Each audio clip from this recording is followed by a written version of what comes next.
What's up, everybody? So I just got back from my first ever big like Flesh and Blood tournament, like major Flesh and Blood tournament. I played in like some armories. I think I've played in maybe three. I think like four max.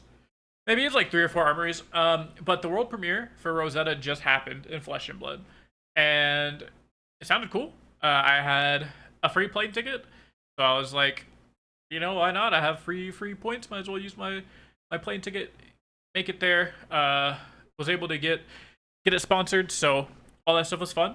And I was like, yeah, why not? Let's go last minute. So I originally wanted to go, didn't, ended up going. So it was a lot of fun. It was really cool. It was my first big event. First things first, the airplane ride there. So I'm from Colorado, so I get to go use the Denver International Airport, largest airport in America. So get on the airport, flying, and I high roll. There's no one next to me. Like there's three seats in our row. There's only two of them there, and the guy that sits next to me, I'm in the window. He's like right next to me. As soon as we start flying, he just moves over. Right? He understands the code, passes out. That's it. Whole plane ride goes all the way through. We're finally getting off the plane. Like we land. It's a really short trip from Denver to Tampa. I think it was like 2.5 hours or something like that.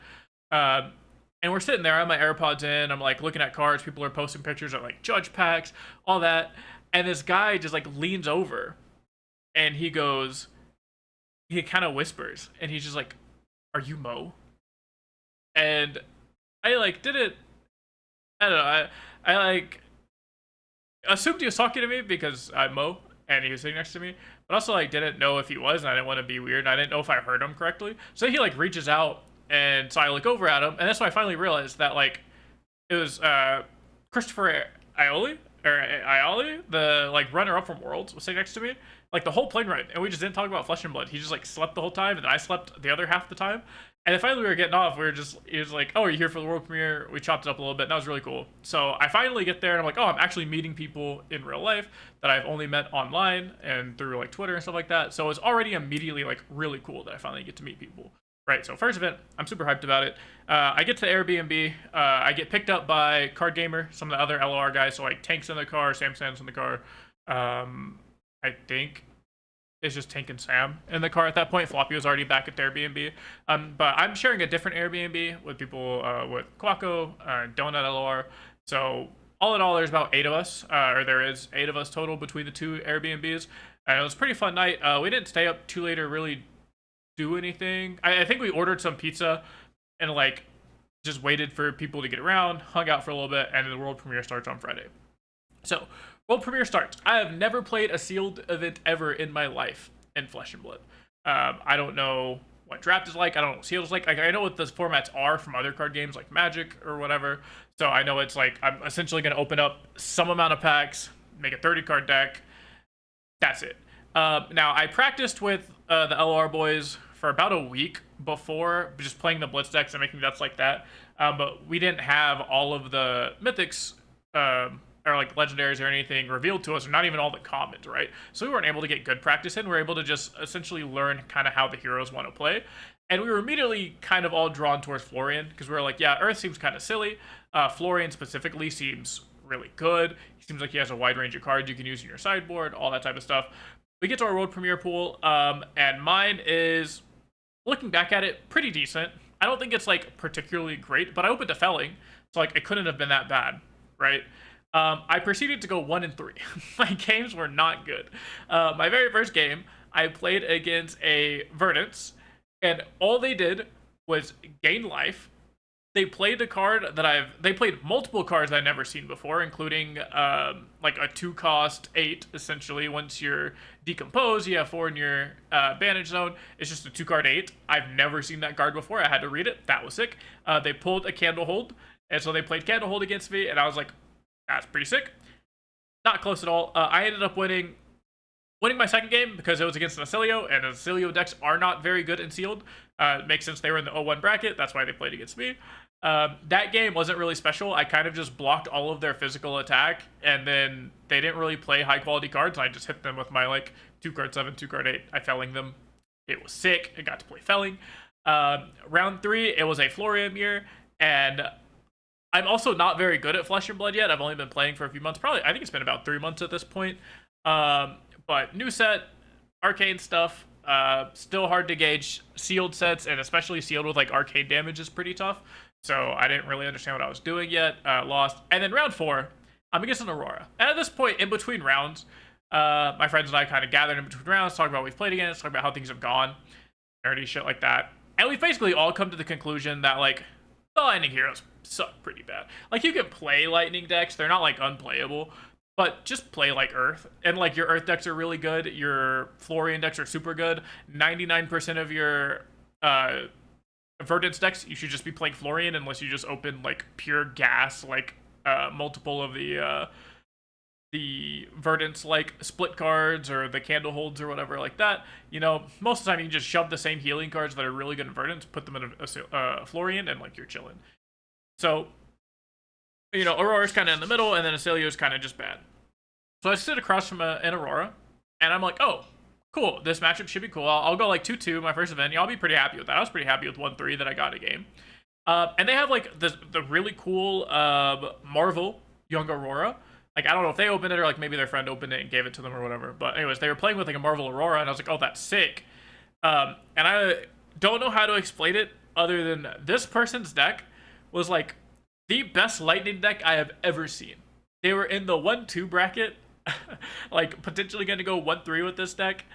And between the World Premiere, the Sealed Plus event that happened later that day, the Calling Day 1, and the Battle Harden, and all of the draft decks are like decks that we pulled together from like opening packs, like simulate sealed pools and stuff like that. This was by far the best Aurora deck I have ever seen. They're again playing cards that I've never seen before. This is the first time I got introduced to a card like a Somersault. So they blocked 6, bounced it back to their hands, and then just attacked me a whole bunch. They played a second one where they went 0 for 3, go again, bounce it, 0 for 3, go again. And I was just like, I just got blown out of the water. I just didn't know what I was doing. I was not expecting all these like cool cards to be played against me. It was not close. This is where I got introduced to the Runeblade card that at instant speed, if a Runeblade attack hits me, they thought sees me, they look at my hand to discard a card. Never seen that card before. Their deck was not okay. It was super, super, super, super, super broken. Like, if you told me that person cheated and put together like 3 of their friends, you know, sealed pool and made this Aurora deck, I'd straight up believe you. That's how good this thing was. Obviously, I don't think they did that. It was for fun world premiere, but their deck was just absolutely insane. So that's how our world premiere went. My sealed pool later on went much better. I ended up going 3-1 total. I played Florian again. By the way, I played 3 mirror matches and then a Verdant, so it was all Earth mirrors for the entire thing. But I went 3-1, was able to not quite have enough for a box, but I won enough tickets to where I could split a box with people. I think we had 3 total boxes between the 8 of us. So our plan was to go back to the Airbnb tonight and draft, essentially prepare for draft. You can't really prepare for sealed. It's mostly we figured out that like Earth is great. Their commons are as good as like the Earth commons are better than the Lightning rares. So you should just like play Earth. And once you figure that out, it's kind of just like build the best deck you can. It's not too hard to do from that point on, right? So we get some boxes together. I think we do 2 total drafts on the first day, and then we do 2 total drafts on the second day. So the first day happens. We did a draft like at the event in between the world premiere and the 6 p.m. draft. So there's like a nice like 3-hour window there. We did a draft. Nothing really happened. We basically just learned a little bit that like Earth is still really good. You can essentially force Earth in like a 5-man Earth bond that's really good. But people were also still kind of like sidetracked by all the stuff going around. We were at the venue. It's hard to focus. Everybody that walked by us walked up to us and asked us like what draft event was going on. How do we get the box? So like every 10 seconds we were interrupted by people while we were trying to like focus and draft. So I understand, but it wasn't like the best learning environment. So we played the next Yield event. We get back to our place. So that first box was split between, I think, like Card Gamer and Donut, maybe. Not too sure. So then Sam Sands and I decided to split a box. So me and the homie split a box. We just agree, like, people were asking, like, oh, how do you want us to do the packs? Like, do you want us to, like, pay you or whatever? And so me and Sam just agreed that, like, what we'll do is we will open the box. If anything value out of the box, we will just sell and split 50-50. like anything valuable, right? We came to that agreement. We assumed like, we weren't getting our money back. Granted, we like got these from tickets anyway, so is what it is, right? So we didn't expect too much of it. So we split our bucks, make our way back to the hotel room. So now let me introduce you to a side character named Quacko. If you guys are from the LOR community, you've all heard of Quacko. If you're in LOR, like, Flesh and Blood stuff, there's a running joke or meme, I guess. It's not really a joke, but it's a meme that, like, Quacko has God pulls. So anytime you need Quacko or anytime you want to pull something and Quacko's around, you let him open your packs, or you let him touch your packs, at least, or the box, or whatever. Let him unwrap the box, and like, that's your good luck charm. The reason we say this is because this guy almost averages a Marvel per box somehow. Like, he'll go and he'll buy 3 packs, or he'll win 3 packs from his like armory, and he'll be like, oh, these are my 3 prize packs, and he'll show us like a cold foil weapon with like a Marvel or something, or like a rainbow foil mythic or majestic, out of like 3 packs, random packs, consistently. And it's not just like a one-time thing he got lucky, it's just he consistently pulls straight gas. So we get back to the hotel, we make a bunch of jokes. I'm like, Quacko, me and Sam's are like, can you like feel around on our packs and tell us how they're feeling, if they're feeling good, all that type of stuff. And up to this point, I have never opened a Marvel. I've like seen maybe 2 Marvels in person ever. Like, one was the Aurora I played against, and then one was, of course, Quacko pulled Marvel Acilio in his world premiere. So, like, I'm not joking. This guy also pulled a Marvel in literally every one of his sealed pulls. The world premiere, the sealed event also on Friday, in his sealed pool for the calling, and his sealed pool for the battle art. 4 Marvels. Like, this guy just pulls gas. So we do that. He touches the packs, all that stuff. We start drafting. The very first round of packs, we open a Marvel Adult Verdant. Not Young Verdant, a Marvel Adult Verdant. So Sam and I are just through the roof happy. We're like super happy because we just both made like, we sell that thing, easily sell it for like $300, right? So that's $150 each already. Like, that already pays for the world premiere entry and the 6 p.m. entry, plus another like $50 each, right? So that pays for almost like the calling, almost all the entry fees for like the 3 events all weekend for us. And so we're ecstatic. So we pull the Marvel. Cool. Go back to drafting. Open the second pack. Someone else opened another Marvel. It is the Marvel, what is it called? Sigil of Earth. I don't have them. I just shipped them out today. Someone bought them. This is a promo. Sigil of Earth. But it was a Marvel Sigil of Earth. Another card that I was able to sell for, I think, like $80 for that one. So that's another $40 from me and Sam. So that right there, $380. Cool. I think I actually sold them all together for like $280 combined, because I gave the guy like a deal on all of it, and I wanted to go on like ASAP, I think. So I sold the Verdants for like $250, and then the Sigil for like $50. But anyways, point being, it was like $300 already from me and Sam's hands. So easy money, right? The box isn't done yet. Halfway through, so the Marvel Sigil was pulled like immediately. You recognize it was Marvel Sigil. Very cool. Thrown in the middle of the table. In my pack, I opened the Assassin legs. So for those of you who don't know, there's a new set of equipment for Assassins that all have like AB on them. I opened the legs. I was like, cool. Some like equipment. I put that in the middle. Somebody opened a Splatter Skull, which is the like new Brute card out of that same second set of packs. Puts that in the middle. And then on the third pack, I open the Runeblade Legendary Helmet. Not extended art, cold foil, or anything like that. Just regular rainbow foil. But in this one box that me and Slam spit, it had 2 Marvels, a expansion slot Majestic, another expansion slot, I don't know if the legs are Majestics or Legendary, but expansion slot legs, and then Legendary equipment, all out of the same box. So me and Sam ate well that night. It was the craziest box I have ever seen. I've seen very few boxes. It was the craziest box I've ever seen. It was the craziest box we pulled all weekend, as far as like just straight value out of one box. It was absolutely insane. Like, that one box essentially paid for, I think I sold, I don't know, I'd have to look. But that one box essentially paid for like all of the entry fees plus lunch. Like it paid for a lot of stuff. So it was super sick. We got a lot of value back on those, and that's not including selling like all the promos we got, anything like that, right? Because we got promos from the Sealed Plus event that sold for $50 each. I realize it's really easy to make your money back in Flesh and Blood if you just like sell your promos. That essentially pays for your entry fee or almost entry fee. So it was a really cool experience for me for the first time. I hear people say that, but I never know if they're over exaggerating. But now that I've experienced it the first time, can confirm it's pretty sick. So if you can make it out there, pretty easy to make your money back on stuff like that. Really, you just kind of end up paying for like your hotel and your flight most of the time, and sometimes food. Yeah, so that's it for day one. We pulled that box, we draft, learned that Acilio is pretty hard to draft. Again, Earth's just really good. So now it's time for the calling. So Saturday is day one of the calling. I'm super nervous. I have never done well in a limited event in my life. Now, I've never played a Flesh and Blood limited event, but I've played plenty of Magic limited events for Pro Tour qualifiers, just random online tournaments, stuff like that. Or not random online tournaments, big online tournaments. And I have never once done well in a limited event. So it's pretty easy to just blame, your luck. First of all, just be like, okay, the first part, and honestly the hardest part of any sealed event, or really limited event, but sealed specifically, is opening good cards.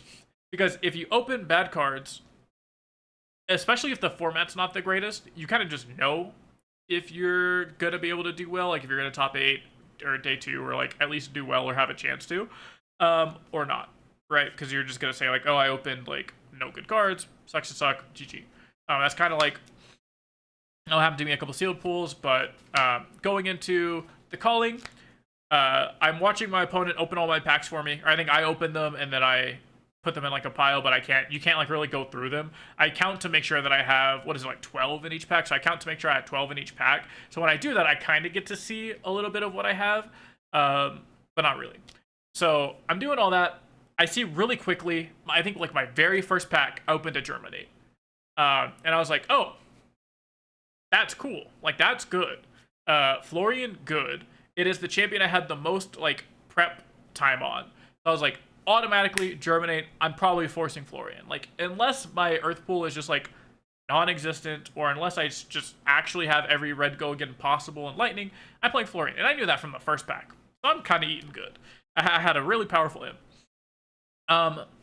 My second pack, I don't recall like really getting anything good kind of until the end. I see like some Earth cards, I see some Decomposed cards. I get like a Red Tilling or something pretty in one of my earlier packs. But nothing really seems crazy. My equipment is not very good. I don't have boots, like, period. Not even just bozo boots, but I don't have boots at all. And then the very last pack, I remember thinking, like, man, my pool's kind of, like, sus. I don't know. Like, obviously I'm going to play Florian because I have Germinate, and Earth's, like, pretty good. But I don't actually know how good this deck is yet. Keep in mind, I'm also not a very good player, so I have a hard time evaluating these cards exactly. But then in my very last pack, I pulled a Florian Split card, the one that just says create a rune chant, go again, and the other side is gain 1 life. So it's for 0 mana, I gain 1 life and create 2 rune chants, or if my Florian is activated, I gain 1 life, create 4 rune chants with go again for 0 mana, which is pretty good. A 0 for 5 go again is pretty good, so I'm pretty happy now. I start building my deck, and I end up with only 4 Decomposed cards, but it's like Rainbow Tillings. So I have blue, yellow, red Tilling. I have yellow Blossoming Decay. So like none of them are bad. I have some like pretty solid Earth cards in there. I have 2 of the red 2 for 4 or 2 for 8 that get turned on later in the game, like Harvest Season, or not Harvest Season, but I'm not sure what they're called. But it's like the 2 mana attack for 8 if you have 4 Decomposed. It's pretty good. I opened up 2 red of the yields, like a whole bunch of the 1-cost auras, which is really good in Florian because you can just pitch a blue, play the 1-cost aura, swing weapon for 4, right? So I pulled multiple of the one that gives +3 attack on your next turn, and it's an aura. I pulled multiple of the Harvest Seasons, which is good. I had like 2 fruits, which is good. I had, I think, like a yellow Harvest Season or a red Harvest Season, so like I had a life gain. My deck was like really good. So I passed the hard part of sealed, which is opening a good pack. I easily, looking back at it, had an 8-0 pull. So I'm like pretty happy because I only have 4 Decomposed cards, But with the way my deck is set up, because I have the powerful bombs like Germinate, and I don't know what the other split card is called, but the split card, I very quickly realized that I don't have enough Decompose to play like a really heavy tempo or like aggressive Florian game plan. So out the gate from round one, my game plan was just play slow and control, pitch stack my Germinate, and then draw my Germinate later off my pitch stack and just blow out my opponent, fatigue them, blow them out, and Germinate. Or if I like turn on my Florian at a fairly decent pace, sometimes I can just like draw Germinate naturally, play it, be fine. So rounds 1 and 2, not close. Just like most rounds at a very big tournament, your first couple rounds are going to be against kind of more random players, so you don't really know the average skill level of them. But I know that I played against only Florian both rounds. I don't remember exactly how they went, except for I know the second round, I just pitch stacked my Germinate. I just got there, I Germinated for X equals 5. I only made 10 rune chants because I did not know how Germinate worked. I knew that they were all separate instances, but I didn't realize, and I knew you could Germinate for 0 to make like the 1 rune chant and gain 1 life. But I didn't realize that you always got that 1 and then also got the copies for some reason. Like the 2 never clicked. I knew how 1 worked, I knew how the other side worked. I didn't realize, or I didn't think to like put them together, right? So how it's supposed to work is if you Germinate for X equals 5, so each is its own instance, you get a total of 12 tokens, whatever, like however you want to split them up, you get a total of 12 tokens because you get the original 1 that the card makes, and then you repeat it the 5 times, which is 6, so you get 12 tokens. I played the entire day 1 making 1 less because I forgot about the 1 that the card made. So if I did X equals 5, I just gave myself 10 rune chants, or like 8 rune chants, 2 embodiments, right? And I did that the entire day, every single round, which definitely screwed me at some point, I'm sure. So that was really cool. But yeah, first 2 rounds, pretty easy. Round 3, I don't remember their name, but it's a really good assassin player, from what I'm being told. Like the best assassin player in the country, or like one of the best from Florida, or one of the best in the country, and he's from Florida. He's really good friends with Card Gamer. So I play against him. They're telling me how good he is, and I look at my hand. My first hand, I was able to decompose on my turn 1. I won the die roll. I chose to go second. He attacked me with something, and I just went block with 2 earth cards. I went block with an earth card, a random card, discard fruits, so I had 3, and then attack you for 8. I just red tailed him on my turn 1 with decompose, and it was sick. So now my graveyard is just red decompose, right? It's very important. I go to his turn 2. He goes to attack me. I draw my hand again. It is Blossoming Decay, yellow, or it was Blossoming Decay, blue Tilling, another blue random card, and then like another random card, right? So I have the card I want to attack with to decompose. No, it wasn't blue. It was the blue Harvest or whatever, the one that's like deals 6 damage if once you've decomposed 4 times, right? If there are 4 cards in your discard or in your banish, it gets the plus bonus. I don't remember the name of that card, but I had that in blue, so it was essentially a 2 for 6. So what happened was I looked at my opponent's hand, and they haven't activated Florian a single time. Like, they haven't decomposed a single time. I've already decomposed, and I'm about to do it again and turn my Florian on turn 2. So they attack me with something. I go, sure. Easily block with the red card. It has like whatever the shitty 4th card is in my hand, and then I throw the Harvest in front of it to block 3 again. And then I did this thing that is an issue I have in chess, and I've had it in chess like ever since I started playing chess, like, you know, years ago, where I will think about a move for so long that I'll forget the original intentions behind the move, and then make a change, and then just like completely screw myself over, because it'll be like, oh, I'm not moving this piece because it's protecting, like, I'm not moving my queen because it's protecting my my rook, right? And then I'm like, oh wait, I can attack it with my queen, or oh, I can move my queen here to set up, and then now I lose my rook because that's my queen's job was protecting my rook. So I did the same thing here, where I blocked for 6, earth card, regular card, and it would have put me to have 2 earth cards and an action card. And I sat there and I thought for a minute, and then I thought in my head where I was like, wow, why am I blocking with this Earth card? This card is going to be so much better in the late game grinding than like whatever this other blue card in my hand was, right? So I was like, that doesn't make sense. Let me block with the worst card so I can pitch stack the better card. Because I sat there for so long thinking that. And then it gets to my turn, I go to attack, decompose, I don't have the second Earth card. And I like basically immediately realize it. As soon as I go to attack, I realized that I pitched an Earth card and I was like, that doesn't feel right. And then I looked and realized I don't have it. So because I only have 4 decompose cards, and I used one, I'm attacking with one right now. That means I only have 2 left in my entire deck to try and get my Florian turned on. So I attack him, blossoming defense. I don't even get the gain 1 life or anything like that. It's just like 4 damage or 3 damage. I think it's 4. Not impressive. And I'm kicking myself because he doesn't decompose for another 2 turns. It's not until his turn 4, or sorry, he doesn't turn Florian on until turn 4. He has a red Carapace, which actually makes it a lot faster. So he blocks my Blossoming Decay with red Carapace, and then doesn't do anything on his next turn, and then on the turn after that is finally when he turns his Florian on. So I would have had 2 full turns of Florian before my opponent. And I was drawing like Red Oath, like gas, like straight gas. The game would have not been close. I would have absolutely destroyed him. But the game goes into a late game, goes into a fatigue scenario. I just germinated for 6. So again, I made 12 rune chant, or I think I made 10 rune chants and then 2 embodiments. But he just goes red cussings, red dirge, and I knew he had this because we were at the pitch stack. Like we've hit our stack at this point, so I knew it was coming up. But I didn't know if it was this turn or the next turn, and it was this turn where he just goes play red cussings, play red dirge, make 8 rune chants, swing at you for like a shit ton. I think he swung at me with like a high note to make it even worse. So it was like 6 normal, 8 arcane, and I just like died to all the arcane damage. I couldn't have done anything. So I still almost won, even with that giant punt, but I lose. I'm 2-1. Not too upset. I'm like, okay, whatever, that's fine. Go to my next round. Absolutely stomp. I finally hit an Aurora, so I hit a not lightning or a not Earth character, and it is not close. And I'm like, wow, that felt good. I only want to play against lightning characters for here on out.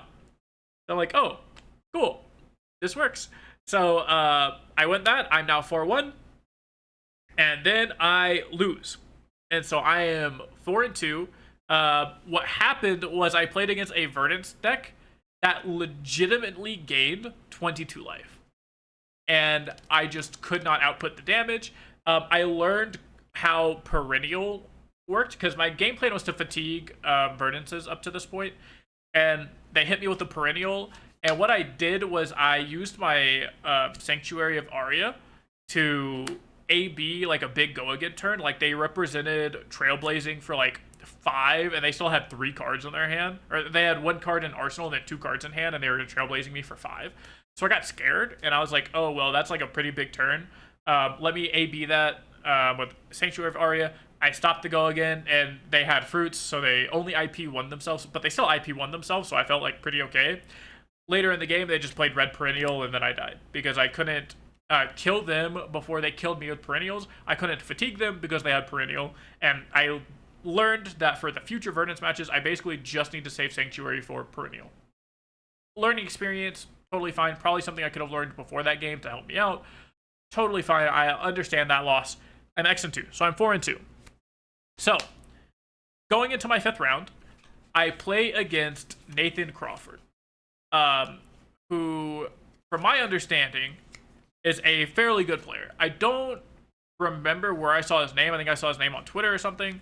But Nathan Crawford, pretty good player. We're both in the X2 bracket, though. They flip over Florian, so I'm like, okay, there's going to be a Florian mirror match against a very good player. I come to find out later, someone was telling me that he is, like, the Runeblade guy. Like, I don't know if he exclusively plays Runeblade or if he's just known for being good on Runeblade. So, also when I find that out, I'm just going into this match with, like, no confidence. I'm like, yeah, I'll probably lose. It's whatever. Totally understand. I'm still going to try to win, but 0 expectations of winning.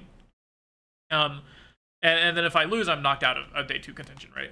So we started game off. it's going all right, not too bad. I'm just playing a defensive hand. He actually doesn't decompose for a while. Come to find out, I don't think he had a lot of decomposes in his deck. I talked to him about it afterwards, and he was telling me that his main game plan was to fatigue people because I don't think he had like the biggest number advantage. Like I don't think he had any broken imps in his deck. I think he was just playing value Florian of like block 6, send 8, block 6, send 7. And that was just his game plan, and he was just hoping to like kind of get people or play off of those small advantages to just beat people with it. Which is a very fair game plan. A friend of mine, Card Gamer, basically did that strategy and then made it to day 2. He didn't have any M's in his deck, I don't believe, and his game plan was just outplay people with small advantages, outgrind them, and it worked for him. So Crawford was trying to do the exact same thing. He was trying to fatigue me, but I drew a Germinate, or I pulled a Germinate in my pool. He didn't. So I was also doing the same game plan where I was trying to fatigue him. It got pretty close to the late game, and then I drew my pitch stack Germinate. I ended up like arsenaling it. I had the chess piece that gave me a mana. So I arsenaled it, blocked out. I drew an all blue hand. He swung at me for like 6 or 7, like a decent amount, and put me sub 10, but I don't think it was really scary. I think he put me to like 4 or 5. So I was like, oh, this is totally fine. I pitch my entire hand, which was 3 blues and a yellow. So that's 11 mana, and I was able to pop my arms. I had a rune chant in play. So I popped my arms on the rune chant, 12 mana, X for 6. They were at such a low life total that all the rune chants just killed him. He couldn't stop it. So I made 10 rune chants, which was enough to kill him plus 2 in case he had fruits of the forest. So I think he must have been at like 6 because I made the 8 rune chants and then I made 2. I made 10 rune chants and then 2 embodiments off of 6, right? So I was like, okay, perfectly fine. I'll kill him even if you gain some life. I have some extra leeway. And I beat him. And I asked him, and I was like, I'm not trying to be disrespectful or be him. I was like, I'm just new. And I legitimately don't know, and I know you're a pretty good player. So I was like, could I have done something like better? Or like, could I have done anything better that game, like for the next rounds or for future tournaments, because I'm still learning? And he basically just told me, like, no, I played well. Like, I just did exactly what my game plan was, which was fatigue. He said I did a really good job because he was trying to fatigue me, and a lot of for the Florian matches go to fatigue. But because I have Germinate, he said I did a really good job at being the better fatigue deck because I had that card. But then I also played it well because I was trying to go for the fatigue also. I wasn't trying to rush it, throw. I blocked when I needed to, stuff like that, and it ended up being good for me. So now I'm on the bubble. Now, for the day I don't know, that means that if I win my final round, I go into my final round 5-2. If I win this, I am 6-2 and make day 2 of my first ever big Flesh and Blood tournament that I go to. On top of it being my first ever sealed, like literally my first game of sealed was the day before in the world premiere, and I will be through the moon because my goal for the weekend was just to win more games than I lost at the calling, which I already did that because at worst I'm 5-3, so I've already won more games than I could lose, which is cool. But obviously making day 2 would have been sick. I would have got to draft. I'll get to do all this really cool stuff. So I sit down. My opponent's playing Verdant. It is also their first time at a big Flesh and Blood tournament. So that was cool. We got to share that experience together. So they're playing Verdants, and I'm smoking them. It is like not close. I'm like red tilling them. I get my Florian turned on. I have like doing all this really cool stuff, right? They don't have perennials. I stopped their perennial from going off, and then we hit pitch stack, so like I knew they just didn't have perennial, so I was like feeling really good. But I flew too close to the sun. I drew my Germinate pitch stack, which was Germinate 3 blues, and I like arsenal my Germinate, block some stuff. I have 4 blues in my hand. So the point where I lost this game is I have Germinate in my arsenal, 4 blues in my hand. They swing at me for like 7. I think it might have been a fine dollars, might have been a tilling. I don't quite remember. But they swung at me for 7. And I'm at like 11 or something. Like I'm still above 10. Like I have over half my life. And I have this, Germinate in my arsenal that I'm about to play for 6. So I'm going to gain 7 life back. So I'm just like, yeah, I'll take that. I'll, Germinate for 6. I'll just gain that life right back. I make just full rune chance because I don't expect to block against them very often. If they do, it's something I can just block anyways. So I just make full rune chance, 12 rune chance. Should have been 14, which actually would have mattered. But I do that, and they go to like two, I think it was. I think they went to exactly two because I remember thinking afterwards if I would have played Germinate correctly, they would have died and they couldn't have lived unless they had like more life gain in their hand. But I don't think they did because I remember them playing their whole hand out to stop my stuff and then to also block my like big attack that I threw in. So do all that. They go to two, and slowly but surely, they gain 5 life, deal 1 damage to me. They gain 2 life, deal 1 damage to me. Send a spell for 4. And I quickly see myself at 5 HP. Now, I again have made a lot of rune chants. I had a red cussing and a red dirge, so I made 8 rune chants on my turn. But because of the way my hand was, I actually couldn't attack. I don't remember what it was. Or no, I didn't have cussings and dirge. I had just cussings, and then I drew into my dirge. Because cussings was the last card. I pitch stacked them together. But the way I drew my cards was like, I drew all 4, and the 4th card was my cussings, which means I knew I had a dirge on top, but I couldn't pop them in any ways because I couldn't draw it. So I just like sent an attack, they blocked it fully, and they're still just gaining life, doing all this stuff. But they're still down to like sub 4. I think they're at like 3 at some point. But I know I'm about to make 8 rune chants, be happy if this thing hits. So I swing at them, they take the damage, so my cussing pops, I make 4 rune chants, I know I'm about to draw a dirge, which I do, to make another 4 rune chants, and I'm chilling. I just need to not die from 5. They had 4 cards in their hand.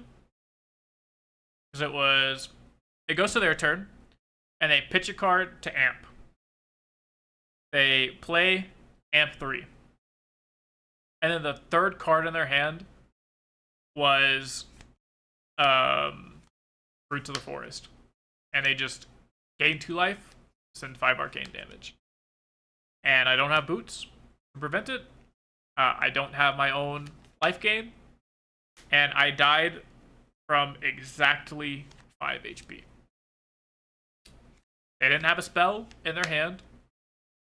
All they had, if they didn't have that much amp, or if they would have just had a better spell, because I'm at 5, right? So essentially all you have to do is amp twice, or amp and then gain any amount of life, and they would have got me. So like they definitely had some outs there. On 3-card hand though, it was very much just like pitch to amp, play the card for 4, 3rd card is the gain life card. So it was pretty scary. I knew the odds of me winning were going to be really low, but I like double checked the math, and he got me the turn before I got him. Because he gained, decent amount of life like Verdance does. But I lost because I did not block out the physical damage, and then I was not able to stop a single point of arcane damage for the rest of the game. If all I had to do was block the physical damage, just block 6 on their 7 attack, or block all 7, whatever it is, I live that turn. If I just had 1 more single HP somewhere along the line, I would have been able to survive that turn. I go to 1, and they're about to get blasted for like, what would have been 4. They go down to 3, go up to 7. At least 7 rune chants plus like an attack of some sort. Even if it's just weapon, that's 7 rune chants, 4 attack. They're at like, again, I think like 3 or 5 or something, like low enough to where they're probably dying unless their hand is again super crazy. And that's it. That was my calling run. Pretty upset at myself because I threw 2 winnable matches. Obviously, if I win the first match at round 3, my whole like bracket changes. But just looking back at it, knowing like I single-handedly punted in 1 turn 2 of my losses, felt really good. Because that means that the other games I felt like I played pretty well, or better than my opponent, which got me the win. And being able to pinpoint exactly how I lost made me quite sad. Or it made me happy that I could pinpoint that, but sad that it happened, right? Because it was the calling. But is what it is. I had a lot of fun. The calling was great. I learned a lot. Looking back at it, my teammates and I, the people I was practicing with, definitely agreed that like my deck had 8-0 potential. Like that's legitimately how good it was with the Germinate, the Florian split card, the 4 decomposes. I had like red harvest festivals or whatever they're called, or autumns. I had red autumn such. Like I had really good attacks. I had a good fatigue game plan. I had a bunch of 3 blocks, bunch of blues. I just had a really, really, really strong deck that like any good player day two's with, and then a great player can probably just 8-0 with it. Like not just day two, but 7-1, 8-0, whatever. Playing the battle harder the next day. Long story short, my pool was not good. I opened 0 M's. I opened. I'm sorry, that's not true. I don't know if this is an M or not, but the only split card I opened was Comet Storm Shock, and all of my wizard cards and lightning cards, I had a total of 4 red cards. 2 of them were trailblazing.